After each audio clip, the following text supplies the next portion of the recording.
Brachen s'éveilla avec les yeux collés et un torticolis. Le soleil du matin se déversait par les fenêtres en saillie qui prenaient toute une extrémité de la cabine. C'était une lumière glauque, brouillée par les algues qui recouvraient l'extérieur des vitres, mais de la lumière néanmoins assez forte pour signaler à l'homme que le jour était levé et qu'il était temps d'en faire autant. Il descendit de son hamac. Des remords.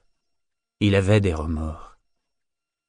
D'avoir dépensé toute sa paye après s'être juré de faire plus attention cette fois?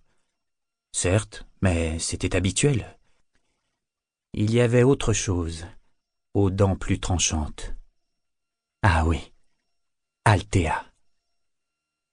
Elle était présente la veille et le suppliait de la conseiller, ou alors il avait rêvé d'elle, et il lui avait donné ses conseils les plus amers sans un mot d'espérance ni la moindre proposition d'aide. Il essaya de chasser ce souci de son esprit. Après tout, que devait-il à cette gamine?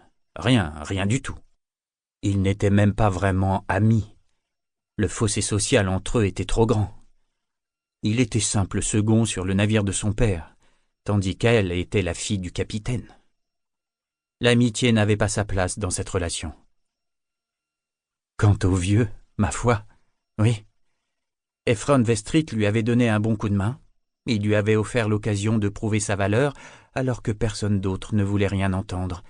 Mais il était mort à présent, et il n'y avait plus qu'à tirer l'échelle.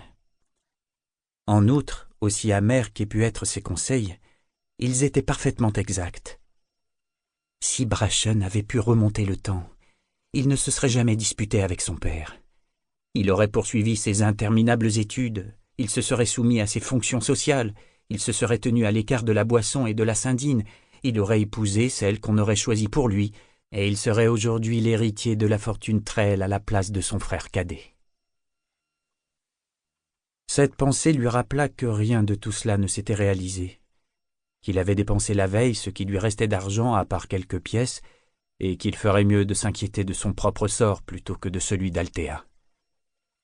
Il faudrait qu'elle se prenne seule en charge. Elle devait rentrer chez elle, voilà tout. Quel était le pire qui pouvait lui arriver de toute façon? On la marierait à un homme convenable, elle vivrait dans un logis confortable, avec des domestiques et de bons repas, elle porterait des vêtements taillés sur mesure, et elle participerait à la ronde infinie de bals, de thés et de réceptions, apparemment essentielles à la société de Terrillville en général et à celle des marchands en particulier. Il émit un discret grognement de mépris. Lui-même aurait aimé qu'un sort aussi cruel lui soit réservé.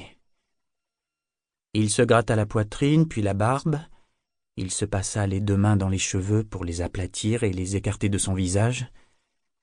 Il était temps de trouver du travail et donc de faire un brin de toilette, puis de se rendre sur les quais. « Bonne matinée !»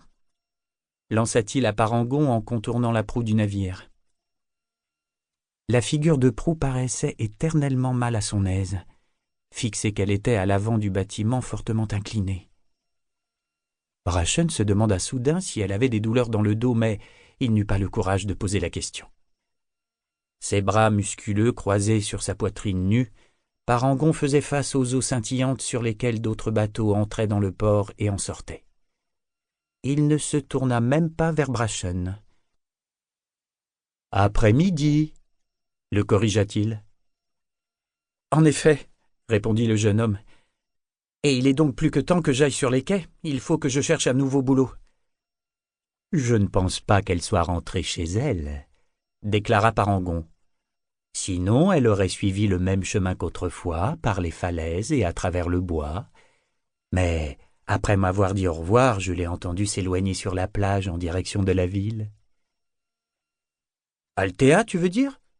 fit Brachen en s'efforçant de prendre un ton détaché. La figure de proue, aveugle, hocha la tête. Elle s'est levée dès l'aube. On eût presque dit un reproche. Je venais d'entendre le premier chant des oiseaux quand elle s'est réveillée et qu'elle est sortie. Elle n'avait d'ailleurs pas beaucoup dormi cette nuit. Elle avait matière à réflexion, c'est vrai. Elle s'est peut-être rendue en ville ce matin, mais je parie qu'elle sera rentrée chez ses parents avant la fin de la semaine. Après tout, où peut-elle aller d'autre?